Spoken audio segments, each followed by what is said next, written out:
नमस्कार दोस्तों, स्वागत है आप सभी का हमारे इस YouTube चैनल में। आइए आज हम सभी जानते हैं भिंडी से रिलेटेड कुछ बेहद ही महत्वपूर्ण जानकारियाँ कि आप अगर इसका सेवन करते हैं कुछ एक चीज़ों के साथ तो आपके लिए कैसे नुकसानदेह साबित होती है। वैसे तो आप सभी जानते हैं कि भिंडी के बहुत सारे फ़ायदे हैं, जैसे कि ये आपके पाचन तंत्र को मजबूत करती है। इसके अलावा आपकी आँखों के लिए बहुत ही फ़ायदेमंद सिद्ध होती है, क्योंकि इसमें बीटा कैरोटीन के साथ साथ विटामिन ए भी पाया जाता है। इसके साथ साथ भिंडी के मुख्य गुणों में से एक गुण है कि ये त्वचा के लिए आपके उपयोगी सिद्ध होती है, क्योंकि इसमें विटामिन सी भी पाया जाता है। इसी के साथ साथ ये आपके रोग प्रतिरोधक क्षमता को बढ़ाती है, उच्च रक्तचाप को कम करती है यानी कि कंट्रोल करती है, रक्त में शर्करा के स्तर को कम करती है, अस्थमा के लिए फ़ायदेमंद है। इसके साथ साथ आपको कब्ज से भी राहत दिलाती है। इसके अलावा आप मोटापा कम करने के लिए भी भिंडी का इस्तेमाल करते हैं।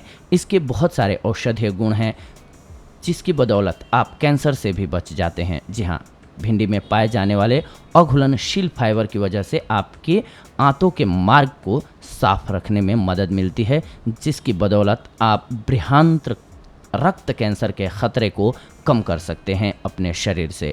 इसके अलावा ये आपके बालों को घना बनाती है और अल्सर से बचाव करती है। लेकिन इसी के साथ साथ इतने गुण होने के बावजूद ये आपके लिए किसी मामले में नुकसानदायक भी सिद्ध हो सकती है, और ये जानना बेहद ज़रूरी है। आइए आज हम सभी इस एपिसोड के माध्यम से जानते हैं कि भिंडी खाते वक्त आपको किन बातों का ख्याल रखना चाहिए। जी हाँ, वैसे तो हरी सब्जियां हमारे लिए एक पौष्टिक आहार मानी जाती हैं, लेकिन क्या आपको पता है कई बार यही सब्जियां हमारे शरीर में जहर फैला देती हैं। जी हाँ, और इन्फेक्शन का कारण भी बन जाती हैं। इसी तरह से हरी सब्जी में भिंडी खाना लोग बहुत पसंद करते हैं, लेकिन भिंडी खाते समय हमें कुछ बातों का खास ख्याल रखना चाहिए, अन्यथा ये भिंडी आपके लिए नुकसानदेह साबित हो सकती है। शरीर में पित्त की शिकायत। जी हाँ, दरअसल अधिक मात्रा में भिंडी के सेवन से हमारे शरीर में पित्त की शिकायत होती है, इसीलिए अधिक मात्रा में भिंडी कभी भी न खाएं।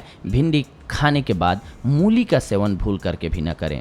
आप अगर भिंडी खाने के बाद मूली खाते हैं तो आपको त्वचा संबंधी रोग उत्पन्न हो सकते हैं, जैसे कि चर्म रोग। जी हाँ, वाइट दाग स्किन पर, ये इसी गलती की वजह से होती है। खाने का नॉलेज होना बहुत ज़रूरी है कि किस चीज़ के साथ हम कौन सी औषधि को या फिर कौन सी खाने की चीज़ को इस्तेमाल करें तो फ़ायदेमंद होगा, और कौन सी चीज़ को किस चीज़ के साथ खाएंगे तो नुकसानदेह होगा। भिंडी को भून करके खाने के शौकीन हैं तो ये शौक़ आप पर काफ़ी भारी पड़ सकता है।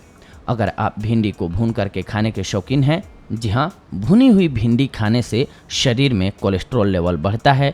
इससे आपका मोटापा एवं उससे संबंधित कई समस्याएं आपको हो सकती हैं। इसीलिए आपको ध्यान रखना चाहिए कि भिंडी को भूनकर कभी भी ना खाएं, अन्यथा आपको फ़ायदे की जगह नुकसान हो सकता है। तो ये थी आज की जानकारी आप सभी के लिए। भिंडी के फ़ायदे तो आप सभी ने हमारे इस चैनल के माध्यम से अन्य एपिसोड्स में सुना हुआ है, लेकिन अगर आप भिंडी को कुछ एक चीज़ों के साथ मिक्स करके खाते हैं, जैसा कि मैंने आप सभी को इस वॉइस ओवर के माध्यम से बताया, फॉर एग्जांपल आप अगर मूली के साथ मिक्स करके खाते हैं या मूली के साथ खाते हैं तो आपको नुकसान होता है। वैसे ही आपको ख्याल रखना होता है हर चीज़ का। कोई भी औषधि या किसी भी चीज़ को, जैसे कि दूध के साथ नमक और फिर खटाई नहीं खानी चाहिए। ये कुछ एक ऐसी चीज़ें हैं जो एक साथ मिक्स करके नहीं खानी चाहिए, अन्यथा आपको नुकसान होता है। ये कैसा लगा हमारा एपिसोड आप सभी अपने कमेंट्स के माध्यम से बताएंगे तो हमें ज़्यादा खुशी होगी। इसी के साथ साथ अगर आप चैनल को सब्सक्राइब करते हैं तो हमारे लिए खुशी की बात होगी। हमसे जुड़ेंगे, सबसे पहले आपको नोटिफिकेशन मिलेगा और आप हमारे वीडियोज़ को देख पाएंगे। अगले एपिसोड में आप सभी के साथ जुड़ते हैं एक अन्य बेहद ही महत्वपूर्ण जानकारी के साथ। तब तक के लिए धन्यवाद। नमस्कार दोस्तों।